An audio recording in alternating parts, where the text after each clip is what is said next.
Hello दोस्तों, नमस्कार। स्वागत है आपका मेरे YouTube channel Indian bull versus bear Hindi में। ये video series the final missing piece का 8वां वीडियो है।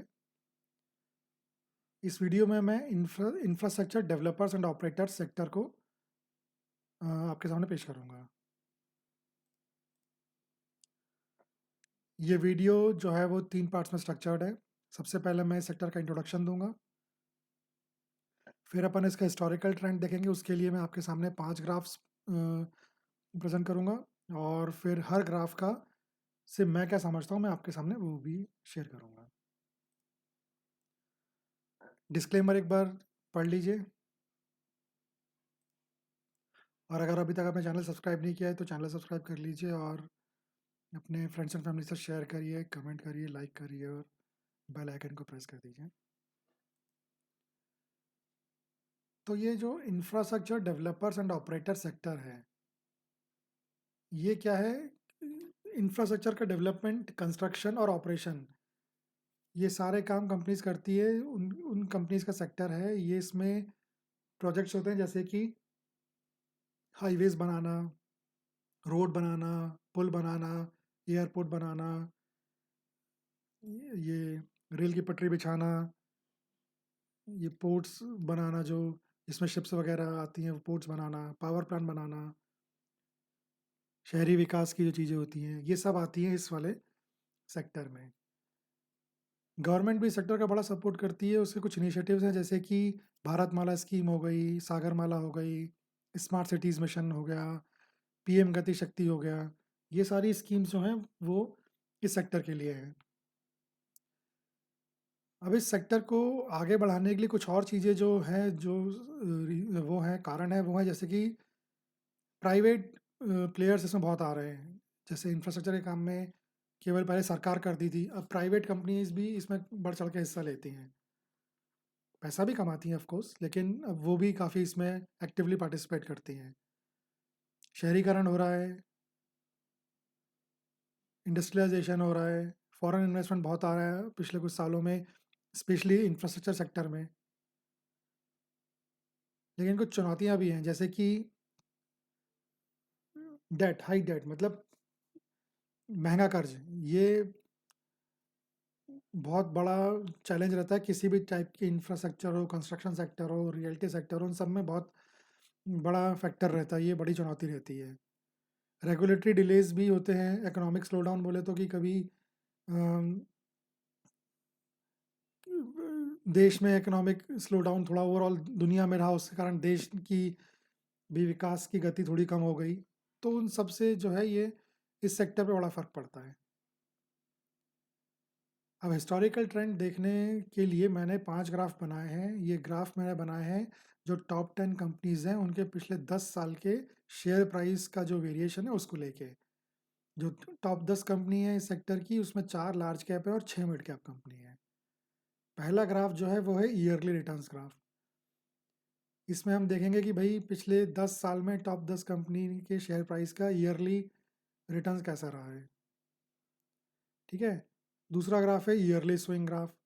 इसमें अपन देखेंगे कि कितने पॉजिटिव और नेगेटिव महीने रहे, मतलब कितने फ़ायदे के सौदे, कितने नुकसान के सौदे रहे, कितने महीनों में फ़ायदा का सौदा रहा, कितने महीने नुकसान का सौदा रहा ये सेक्टर। तीसरे ग्राफ में अपन देखेंगे monthly return over last 10 years. इसमें देखेंगे कि पिछले 10 साल में हर महीने कितनी फ़ायदे का सौदा कौन सा साल रहा, नुकसान का सौदा कौन सा साल रहा उस महीने के लिए। चौथे ग्राफ में अपन देखेंगे मीन मंथली रिटर्न्स। इसमें मैंने क्या किया है कि उन सारे महीनों के हर साल का, जो पिछले 10 साल का हर महीने में रिटर्न्स हैं, चाहे वो पॉजिटिव है चाहे नेगेटिव है, उनका एवरेज ले लिया, मीन ले लिया, मतलब औसत ले लिया। वो उससे मैंने यहाँ पे ये ग्राफ बनाया है। ये बड़ा काम आता है ग्राफ ट्रेंड पकड़ने के लिए। अगर आप ट्रेंड पकड़ना चाहोगे तो ये 2 3 4 जो पांचों ग्राफ हैं ये आपको काफ़ी हेल्प करेंगे ट्रेंड समझने के लिए कि सेक्टर जो है ये किस तरीके से पिछले 10 साल में रिटर्न दे रहा है। और पांचवा जो ग्राफ है वो मंथली स्विंग ग्राफ है। इसमें अपन देखेंगे कि पिछले 10 साल में हर महीने कितने साल हर महीने में रिटर्न पॉजिटिव है यानी फ़ायदे का सौदा रहा वो सेक्टर, या कितने बार नेगेटिव है यानी नुकसान का सौदा रहा। तो इस पूरे वीडियो को पूरा देखना है, इसको बीच बीच में स्किप मत करना, क्योंकि ये काफ़ी इंफॉर्मेटिव चीज़ें हैं जो आपके और मेरे जैसे रिटेल इन्वेस्टर्स के लिए एटलीस्ट बहुत मुश्किल से मिलती है। इनफैक्ट मुझे तो कहीं नहीं मिली, मैंने को खुद आखिरकार हार के झक मार के मुझे खुद ही बनाना पड़ा ये सारा, है ना? काफ़ी टाइम लगा इसमें, लेकिन इसको वीडियो का पूरा देखोगे तो आपको समझ में आएगा कि किस तरीके से जो इतिहास है वो अपने आप को दोहराता है शेयर मार्केट में भी, और कैसे आप उसका फ़ायदा उठा सकते हो। ठीक है, अब इसमें अपन पहला ग्राफ देखते हैं जो कि है ईयरली रिटर्न्स ग्राफ। ये है लाइन ग्राफ, इसमें दो लाइनें हैं। एक ये वाली ब्लू लाइन है जो सालाना रिटर्न का परसेंटेज बताती है, और ये दूसरी ऑरेंज लाइन है जो क्यूमुलेटिव सालाना रिटर्न का परसेंटेज बताती है। तो अगर आप 2015 देखोगे तो 2015 इस सेक्टर के लिए बढ़िया रहा था, 17.37% का रिटर्न है। 2016 उतना अच्छा नहीं रहा, 3.71% का रिटर्न दिया। 2017 बहुत ही बढ़िया साल रहा इस सेक्टर के लिए, 67.53% का रिटर्न। लेकिन 2018 बहुत ही ख़राब रहा, -26.88% का रिटर्न। 2019 भी बहुत ख़राब रहा, -15.78% का रिटर्न। 2020 में थोड़ी सी स्थिति संभली, ज़्यादा तो रिटर्न नहीं लिया लेकिन कम से कम पॉजिटिव में आया, और 8.05% का रिटर्न रहा। 2021 काफ़ी बढ़िया रहा इस सेक्टर के लिए, 39.06%। 2022 भी अच्छा रहा, 23.18%। 2023 तो ने तो रिकॉर्ड तोड़ डाले इस सेक्टर में, 84.89% का रिटर्न एक साल में, ज़बरदस्त परफॉर्मेंस। और 2024 भी बहुत बढ़िया रहा, जिसमें 69.54%। और ये ध्यान रखिए कि 2024 के आखिरी 3 महीने अक्टूबर नवंबर दिसंबर में तो पूरा मार्केट ही धड़ाम से आ गिरा है ज़मीन पे, है ना? तो बहुत बढ़िया रिटर्न है 69.54% 2024 के भी। और उसी तरीके से आप देखोगे तो ये जो कंपाउंडिंग वाले क्यूमुलेटिव रिटर्न्स की लाइन है वो भी उसी तरीके से बढ़ रही है। ये जो 2022 के बाद से एकदम से बहुत तेज़ी से बढ़ी है। ठीक है, तो इस ग्राफ से क्या समझ में आया, इस ग्राफ का क्या रिजल्ट रहा फिर, कि जो क्यूमुलेटिव रिटर्न है 10 साल के, है ना, मतलब एक तरह से कंपाउंडेड रिटर्न जो हैं वो रहे हैं 628.59% के, यानी 7 गुना। यानी 2015 में पैसे डाले इस सेक्टर में, अगर वो निकाले नहीं गए पैसे तो 2024 के एंड में 7 गुना हो गए, जो कि बहुत बढ़िया रिटर्न है 10 साल के हिसाब से। जब भी आपको किसी का रिटर्न कम या कुछ लगे ना, उसको एक बार बस बैंक की एफडी से कंपेयर कर लेना, बस अपने आप सारे रिटर्न अच्छे लगने लग जाएंगे, जब तक कि वो रिटर्न पॉजिटिव में हो। ठीक है, चलो अब अगला ग्राफ देखते हैं, yearly swing graph. Yearly swing graph में क्या है, ये जो हरे कलर के ग्रीन कलर के बार हैं ये बता रहे हैं कि कितने महीनों ने पॉजिटिव रिटर्न दिया, यानी फ़ायदे का सौदा। और ये लाल वाले ग्राफ जो बार हैं ये बता रहे हैं कितने महीनों ने नेगेटिव रिटर्न दिया, यानी नुकसान का सौदा कितने महीनों ने दिया हर साल। तो 2015 में 7 महीने फ़ायदे का सौदा रहा, 2016 में भी 7 महीने फ़ायदे के सौदे रहे, 2017 में थोड़ी सिचुएशन इम्प्रूव हुई और 8 महीने में पॉजिटिव रिटर्न्स मिले। लेकिन 2018 में पूरी तरह वाट लग गई, केवल 4 महीने 12 में से जिन्होंने पॉजिटिव रिटर्न दिया। 2019 एवरेज सारा औसत सा रहा, 6 पॉजिटिव 6 नेगेटिव। 2020 थोड़ा सा अच्छा रहा, 7 पॉजिटिव। 2021 भी थोड़ा सा अच्छा रहा, 7 पॉजिटिव फिर से। 2022 भी अच्छा रहा, फिर से 7 पॉजिटिव। लेकिन फिर 2023 आया, उसमें तो कमाल ही हो गया, 12 में से 10 महीने पॉजिटिव रिटर्न, मतलब फ़ायदे का सौदा। और फिर 2024 आया, उसमें भी बढ़िया रहा, 8 महीने फ़ायदे का सौदा और 4 महीने नुकसान का सौदा। और इन 4 में से मैं काफ़ी श्योर हूँ कि वो 3 महीने जो है अक्टूबर नवंबर दिसंबर के होंगे, जब पूरा मार्केट में करेक्शन था। तो इस ग्राफ से क्या समझ में आया, इससे समझ में आता है सी ए जी आर पिछले 10 साल में टॉप 10 कंपनी का इस सेक्टर की है, करीब करीब 22% का, 21.97% का सी ए जी आर। बहुत ही बेहतरीन सी ए जी आर है, कोई मुझसे पूछे तो मेरे को तो बहुत ही बेहतरीन लगता है ये सी ए जी आर। 22% का सी ए जी आर हर सेक्टर नहीं देता है। ठीक है भाई, अगले ग्राफ में चलते हैं, ये है monthly returns over last 10 years वाला ग्राफ।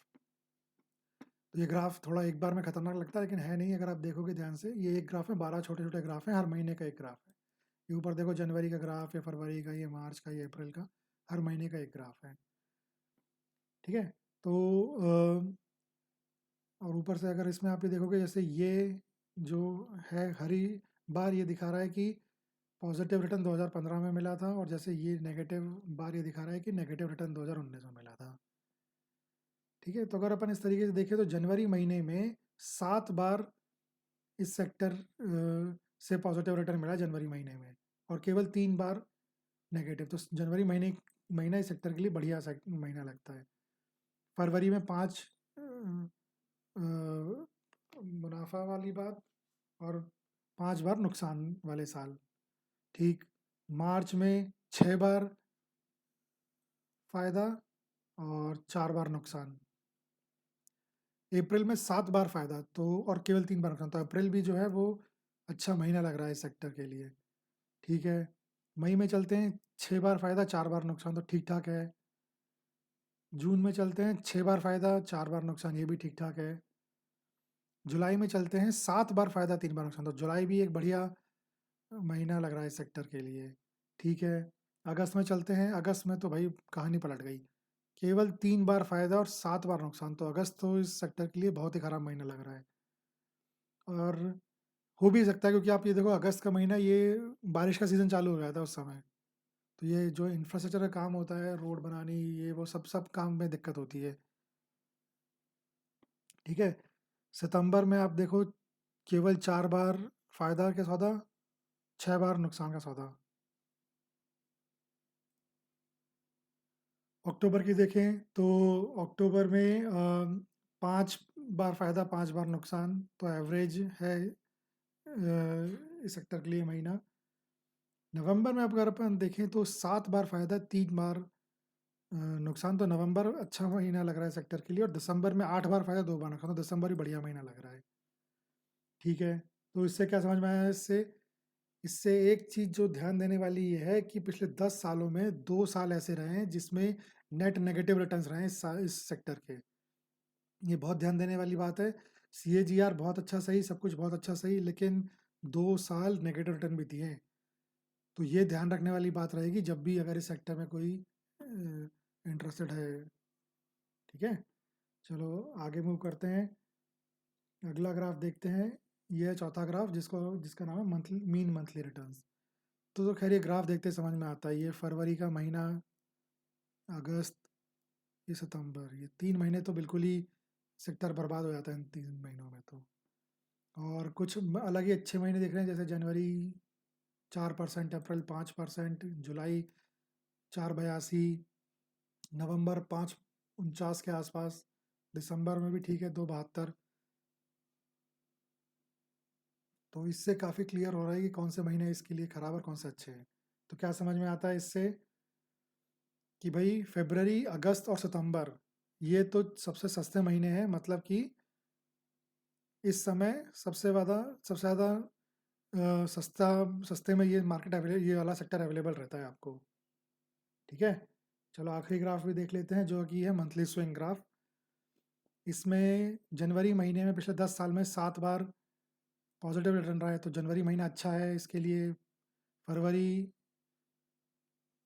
एवरेज ही है, मार्च ठीक सा है, अप्रैल बढ़िया है, मई ठीक सा है, जून ठीक सा है, जुलाई बढ़िया। ये सारे वो महीने हैं जब बारिश नहीं होती है। फिर ये जुलाई के बाद अगस्त अगस्त से बारिश चालू हो जाती है, तो ये बर्बाद हो जाता है सेक्टर। ये जुलाई में बारिश रहती है, सेक्टर गया। अगस्त सितंबर में बारिश रहती है, सेक्टर। जुलाई के बाद अगस्त में बारिश रहती है, सेक्टर निपट गया बिल्कुल। सितंबर में हालत ख़राब है। फिर ये अक्टूबर, नवंबर और दिसंबर में बढ़िया परफॉर्म करता है, 7 और 8। ठीक है, तो इससे क्या समझ में आया अपने को कि जनवरी, अप्रैल, जुलाई और नवंबर में ये सेक्टर सबसे महंगे में अवेलेबल रहता है। सबसे महंगा इन 4-5 महीनों में रहता है ये सेक्टर अवेलेबल। ठीक है, तो मैंने आपके सामने सारे ग्राफ दिखा दिए। पैटर्न पकड़ना बहुत आसान है, ग्राफ देखो आप, बहुत सिंपल है पैटर्न पकड़ना। एक बार आप पैटर्न पकड़ के ना सीख जाओगे तो फिर आपको किसी की सुन के कोई भी डिसीजन लेने का, अपना डिसीजन खुद ले सकते हो। तो बस आज के वीडियो में इतना ही। धन्यवाद आपका ये वीडियो देखने के लिए। सब्सक्राइब करिए मेरा चैनल, और मैं दूसरे वीडियो के साथ जल्दी वापस आता हूँ। धन्यवाद।